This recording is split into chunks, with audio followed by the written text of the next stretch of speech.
یہودیوں نے حضور نبی کریم سرور دو عالم صلی اللہ علیہ وسلم پر جادو کیا تھا، اور اس جادو کے نتیجے میں سرکار دو عالم صلی اللہ علیہ وسلم کو یہ تکلیف ہو گئی تھی کہ بعض اوقات آپ نے کوئی کام کیا ہوتا مگر یہ خیال ہوتا کہ نہیں کیا، تو اس طرح کی صورتحال پیش آتی تھی۔ تو بعد میں پھر اللہ تبارک و تعالیٰ نے دو فرشتوں کے ذریعے نبی کریم صلی اللہ علیہ وسلم کو اس بات سے باخبر فرمایا کہ آپ پر جادو کیا گیا ہے، اور پھر اس جادو کے توڑ کے لیے یہ دو صورتیں اللہ تبارک و تعالیٰ نے نازل فرمائی، اور بعد میں جس شخص نے جادو کیا تھا وہ ایک کنویں میں کچھ گرہیں باندھ کر جادو دفن کیا گیا تھا۔ تو نبی کریم صلی اللہ علیہ وسلم کو جب بتا دیا گیا اللہ تعالیٰ کی طرف سے، تو آپ نے وہ گرہیں کھولی، اور ان دو صورتوں میں سے ہر ایک صورت کی پہلے ایک آیت پڑھتے اور گرہ کھولتے، پھر دوسری آیت پڑھتے دوسری گرہ کھولتے، اس طرح یہاں تک کہ ساری کی ساری گرہیں کھل گئیں، اور اللہ تعالیٰ نے پھر اس جادو کے اثر سے آپ کو محفوظ رکھا۔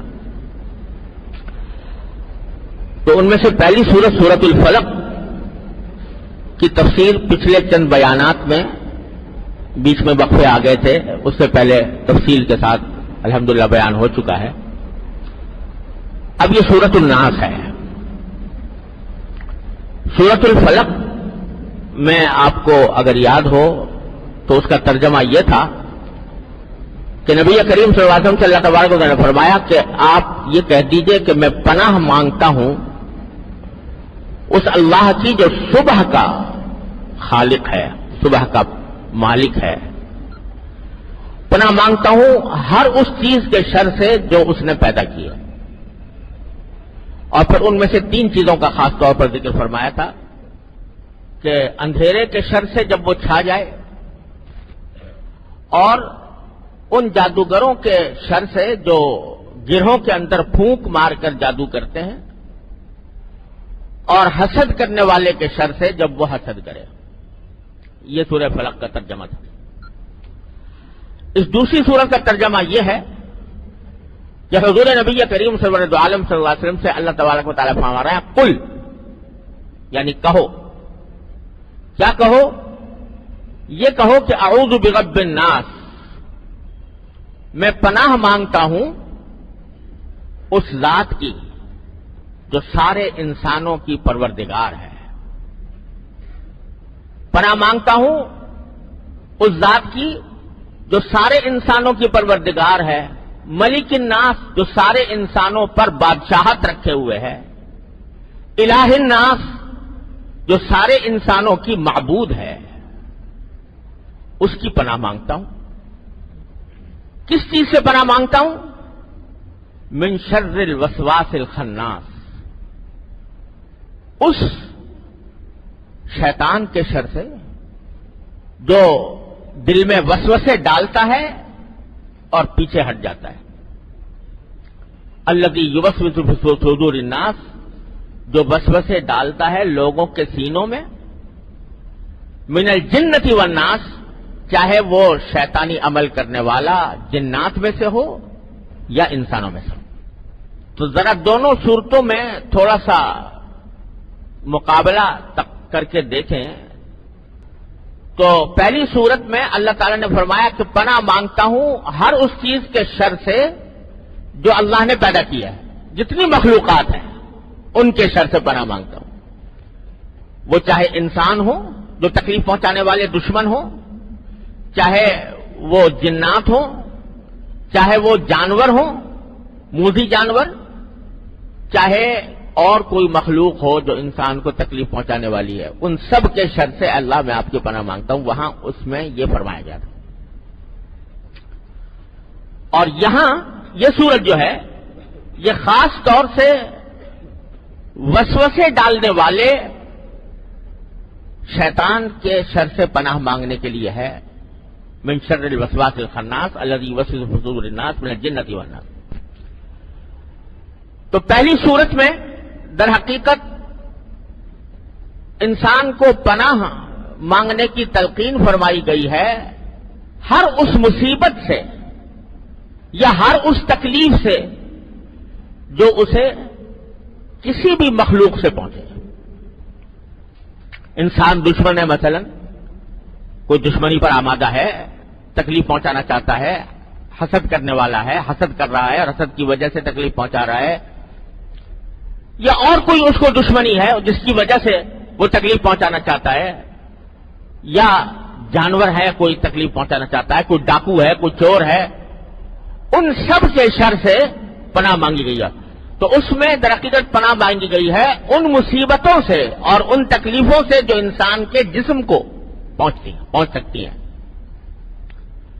اور یہ سورۃ الناس میں در حقیقت پناہ مانگی گئی ہے ان لوگوں کے شر سے جو دنیا میں تو چاہے نقصان کوئی خاص نہ پہنچائیں لیکن آخرت میں نقصان پہنچانے والے ہیں کہ دل میں وسوسے ڈال کر انسان کو کفر میں مبتلا کر دیں، شرک میں مبتلا کر دیں، اللہ بچائے گناہوں میں مبتلا کر دیں، معصیتوں کا عادی بنا دیں، ان کے شر سے پناہ مانگی ہے. تو اگر خلاصہ دیکھا جائے تو سورہ فلق میں پناہ طلب کی گئی ہے ان نقصانات سے اور ان تکلیفوں سے جو انسان کے ظاہری جسم پر دنیا کے اندر پیش آئے، ان سے پناہ مانگی گئی.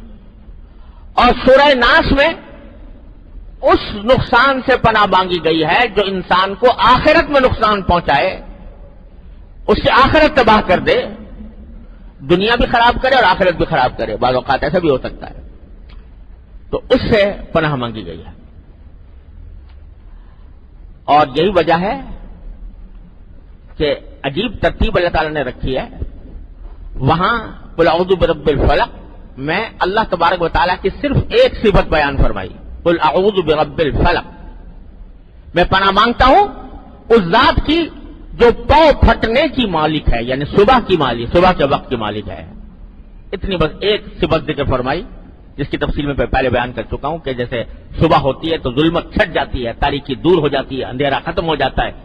تو اللہ تبارک و تعالیٰ ہر اندھیرے کو دور کرنے والا، ہر تاریکی کو ختم کرنے والا، ہر شر کو دور کرنے والا.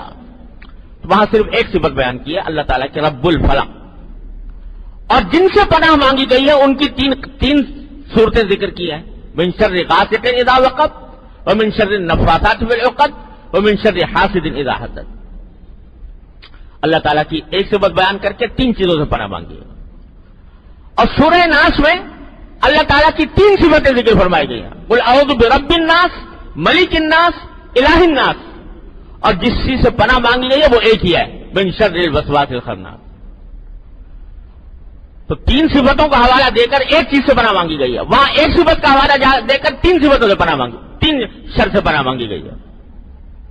اشارہ اس بات کی طرف معلوم ہوتا ہے واللہ سبحانہ عالم کہ دنیاوی نقصان پہنچانے والے تو متعدد ہیں، بہت سے ہیں.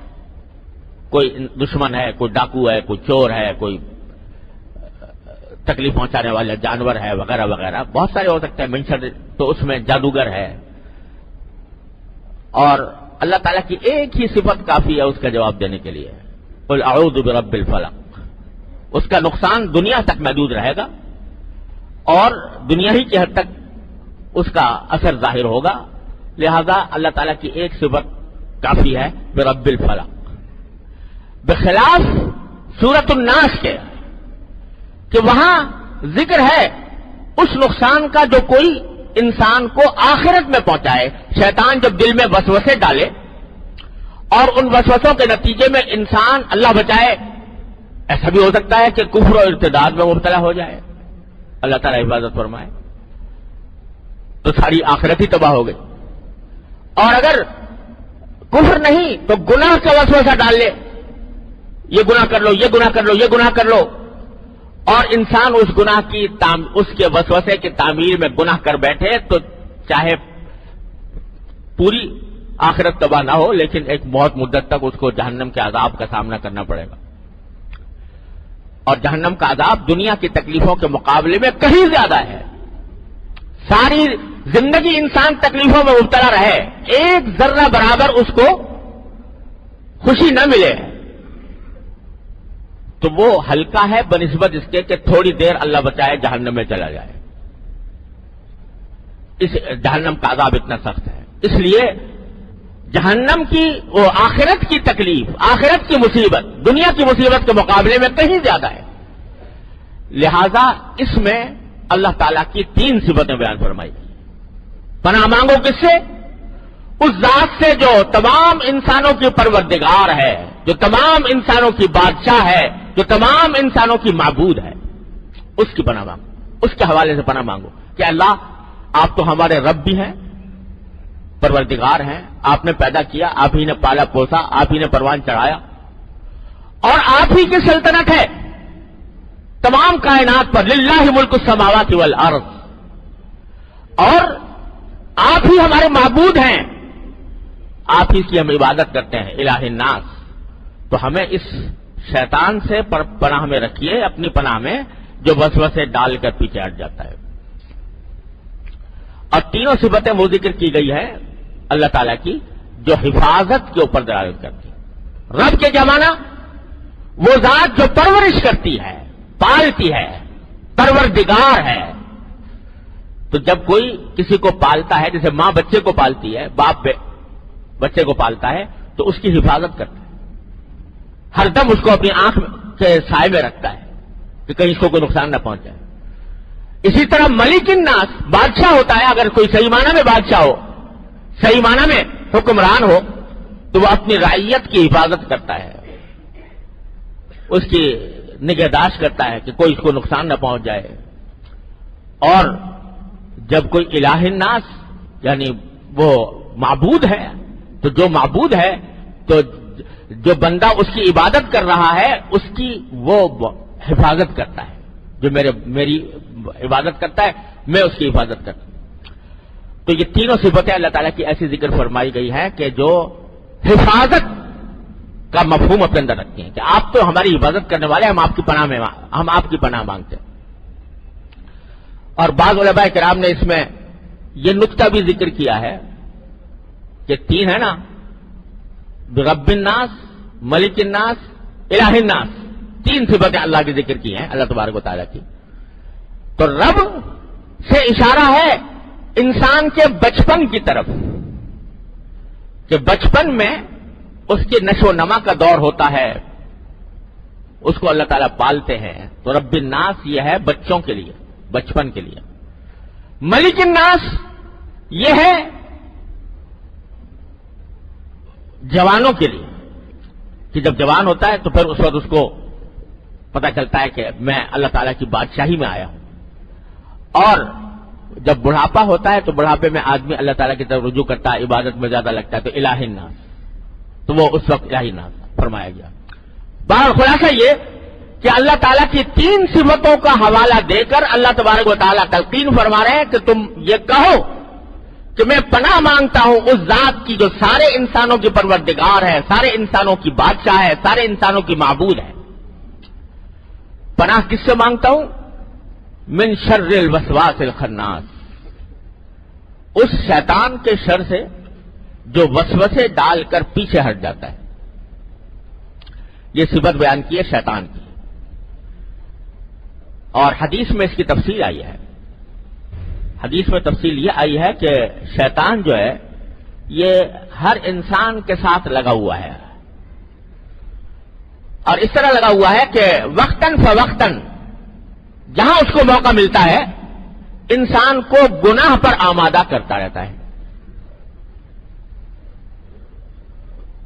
یہ گناہ کر لو، وہ گناہ کر لو، کوئی نہ محرم سامنے آیا، کوئی چہرہ سامنے نظر آیا تو وہ دل میں وسوسہ ڈالتا ہے کہ اس کو دیکھ کر لذت لے لو، کوئی بات کسی کی نکلی تو اس کے دل میں ڈالتا ہے کہ غیبت کر لو، کوئی موقع آیا تو دل میں ڈالتا ہے کہ جھوٹ بول جاؤ، کوئی موقع آیا تو کہہ بھائی چلو نماز چھوڑ دو۔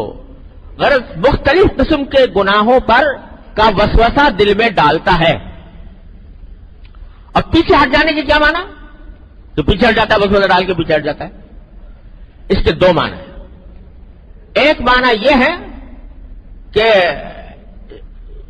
یعنی وسوسہ ڈالتا تو ہے اور ترغیب دیتا ہے کہ بھائی فلاں گناہ کر لو، لیکن گناہ یہ دل میں ڈال کے آدمی کو اس غلط راستے پر لگا کر خود بھاگ جاتا ہے.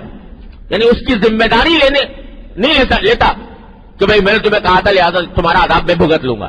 نہیں، بس یہ غلط راستے پہ ڈال کے اور خود الگ ہو جائے گا اور انسان کو اس میں مبتلا کر دے گا. ایک تو اس کے معنی یہ ہے. اور دوسرے معنی حدیث میں رسول کریم سرور عالم صلی اللہ علیہ وسلم نے ارشاد فرمائے کہ شیطان کا معاملہ یہ ہوتا ہے انسان کے ساتھ کہ وہ اس کے دل میں برے برے خیالات، برے برے ارادے پیدا کرتا ہے، لیکن جو ہی ان ارادوں کے پیدا کرنے کے بعد جو ہی اللہ کا بندہ اللہ تبارک و تعالیٰ کا ذکر کر لیتا ہے تو فوراً پیچھے ہٹ جاتا ہے، بھاگ جاتا ہے. یعنی اللہ تبارک و تعالیٰ اس لفظ کے ذریعے اس بات کی طرف اشارہ کر رہے ہیں کہ ڈرو مت زیادہ اس کے وسوسے سے. یہ جو ہے تو خطرناک، اگر وسوسہ کام کر گیا تمہاری آخرت تباہ کر دے گا، لیکن زیادہ ڈرنے کی بات نہیں، کیونکہ یہ وسوسہ ڈالتا ضرور ہے، لیکن جو ہی تم اللہ تعالیٰ کی طرف رجوع کرو گے، اللہ تعالیٰ کی پناہ مانگو گے، اللہ تعالیٰ کا ذکر کرو گے، یہ پیچھے ہٹ جائے گا. یہ معنی ہے الوسواس الخناس. اسی لیے قرآن کریم نے فرمایا کہ اما ينزغنك من الشیطان نزغ فاستعذ باللہ من الشیطان الرجیم، کہ جب اگر یہ شیطان کی طرف سے کوئی کچوکا لگے، تمہیں لفظ استعمال کیا قرآن کریم میں کچوکا لگے، یعنی وہ تمہارے دل میں کوئی وسوسہ ڈالے، برا ارادہ ڈالے، فوراً اللہ کی پناہ مانگ لو. یا اللہ میں آپ کی پناہ مانگتا ہوں، یہ شیطان میرے دل میں ڈال رہا ہے یہ باتیں، میں آپ کی پناہ مانگتا ہوں. ذکر اللہ تعالیٰ سے جو پناہ مانگ لو، اللہ تعالیٰ کی طرف رجوع کر لو، تو اللہ تعالیٰ کے کی طرف رجوع کرنے کے نتیجے میں اور اللہ کا ذکر کرنے کے نتیجے میں رسول کریم صلی اللہ علیہ وسلم فرماتے ہیں کہ یہ پیچھے ہٹ جائے گا، یہ تمہیں پھر آگے زیادہ نقصان نہیں پہنچا سکتا. تو یہ مانا ہے من شر الوسواس الخناس. فرمایا کہ اس کا تو طریقہ ہی یہ ہے شیطان کا کہ آئے گا، وسوسہ ڈالے گا، ارادہ گناہ کا پیدا کرے گا. اگر بندے نے اللہ کا ذکر نہیں کیا، اللہ تعالیٰ کی طرف رجوع نہیں کیا، اللہ تعالیٰ کو یاد نہیں کیا، وہ اپنے کام میں اپنے مقصد میں کامیاب ہو جائے گا، تمہیں گناہ میں مبتلا کر دے گا. لیکن اگر اس موقع پر تم اللہ کو یاد کر لو، اللہ کی پناہ لے لو، اللہ سے پناہ مانگ لو، تو یہ شیطان پیچھے ہٹ جائے گا اور پھر جب موقع ملے گا دوبارہ آئے گا، پھر کسی موقع پر پھر وسوسہ ڈالے گا، پھر اللہ کی پناہ لے لو گے، پھر ذکر کر لو گے، پھر پیچھے ہٹ جائے گا. اور دیکھو یہاں قرآن کریم نے فرمایا خناس کے معنی ہے بہت پیچھے ہٹنے والا. ایک لفظ ہوتا ہے خانس عربی میں جس کے معنی ایک مرتبہ پیچھے ہٹنے والا، اور خناس کے معنی بہت پیچھے یعنی بار بار پیچھے ہٹنے والا. کیا معنی کہ بار بار حملے کرتا ہے اور بار بار پیچھے ہٹتا ہے. ہر حملے کے موقع پر آسان علاج یہ ہے کہ تم اللہ کی طرف رجوع کرو، اللہ کی پناہ مانگو کہ یا اللہ یہ دل میں خیال آ رہا ہے، مجھے اس کے شر سے محفوظ کر دیجئے اور مجھے ہمت دے دیجئے، مجھے طاقت دے دیجئے کہ میں اس گناہ سے بچ جاؤں. تو نتیجہ یہ کہ پیچھے ہٹ جائے گا، ختم ہو جائے گا. اسی لیے فرمایا ان کید الشیطان کان ضعیفا، شیطان کی جو تدبیر ہے بڑی کمزور ہے. یہ مسلط تو رہتا ہے انسان کے اوپر، لیکن جہاں ذرا آدمی سانوٹا ہوا یعنی ذرا جم گیا اس کے مقابلے پر بیٹھ جاتا ہے، پھر وہ نقصان نہیں پہنچاتا. ان کید الشیطان کان ضعیفا، شیطان کا شر جو ہے بڑا کمزور ہے. دیکھو اللہ تبارک و تعالی کی حکمت اور رحمت سے یہ بات بعید ہے کہ وہ زہر پیدا کرے اور تریاق نہ بتائے. اللہ تعالیٰ نے جو کوئی بیماری پیدا کی ہے اس کا علاج بھی پیدا کیا، جو کوئی زہر پیدا کیا ہے اس کا تریاق بھی پیدا کیا ہے. تو جب شیطان کو پیدا کیا، شیطان انسان کے لیے ایک زہر ہے، یہ شیطان انسان کے لیے ایک زہر ہے. تو اللہ تعالیٰ کی ذات سے یہ ممکن نہیں تھا، اس کی قدرت سے، اس کی رحمت سے، اس کی حکمت سے یہ ممکن نہیں تھا کہ وہ زہر تو پیدا کرے اور تریاق نہ پیدا کرے. اللہ تعالیٰ نے تو ہر ایک چیز کا تریاق پیدا کیا. میں ایک مرتبہ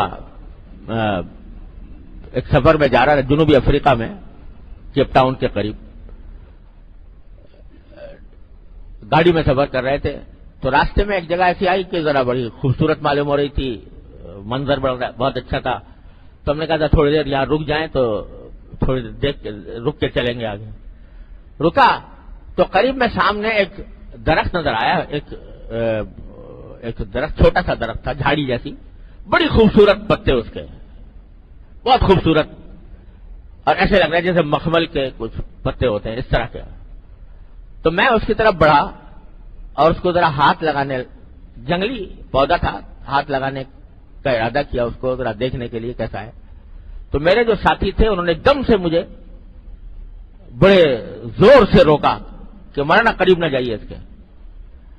میں نے کہا بھائی کیوں؟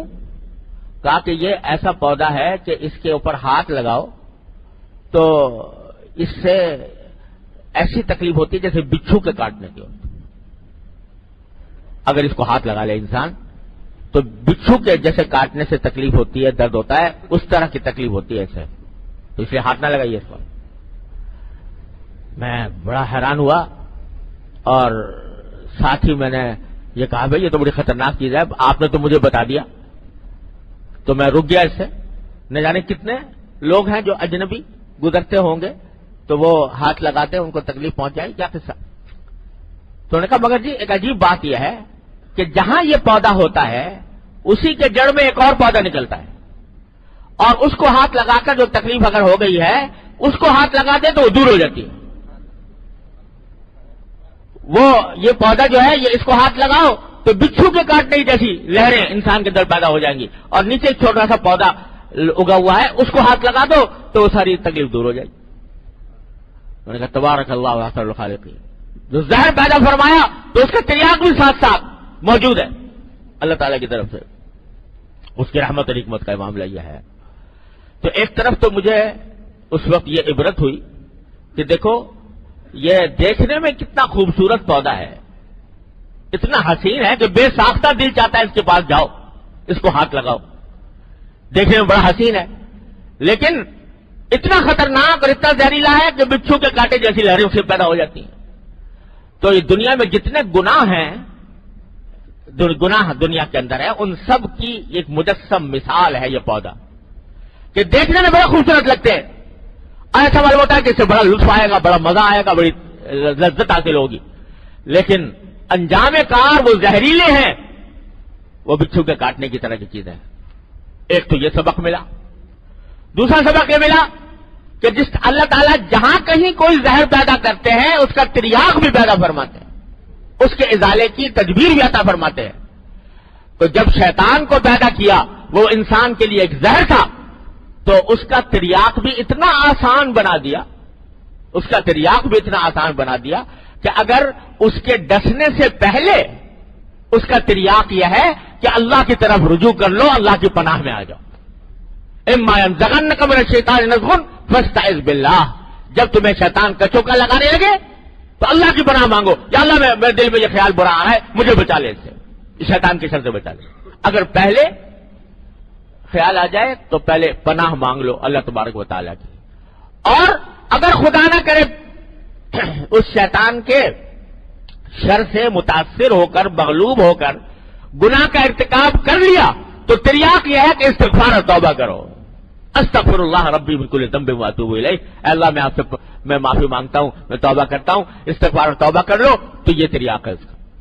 ایک طرف شیطان کا شر ہے اور ہے بڑا خطرناک، لیکن اللہ تبارک و تعالیٰ نے اس سے بچنے کا آسان طریقہ دونوں طرف رکھا ہوا ہے، دائیں بھی اور بائیں بھی، آگے بھی اور پیچھے بھی، کہ آگے یہ کہ پناہ مانگ لو اللہ تبارک و تعالیٰ کی، اور پیچھے یہ کہ اگر خدا نہ کرے مبتلا ہو ہی گئے تو پھر فوراً توبہ اور استغفار کر لو، التائب من الذنب کمن لا ذنب لہ، جو توبہ کر لے اللہ تبارک و تعالیٰ کے حضور گناہوں سے وہ ایسا ہو جاتا ہے جیسے کہ توبہ، جیسے کہ گناہ کیا ہی نہیں تھا۔ تو یہ ہے مفہوم قل اعوذ برب الناس ملک الناس الہ الناس من شر الوسواس الخناس، اس ظالم کے شر سے جو وسوسے ڈال کر پیچھے ہٹ جاتا ہے۔ اللہ تبارک و تعالیٰ اپنے فضل و کرم، اپنی رحمت سے ہم سب کو اس کے شر سے محفوظ رکھے۔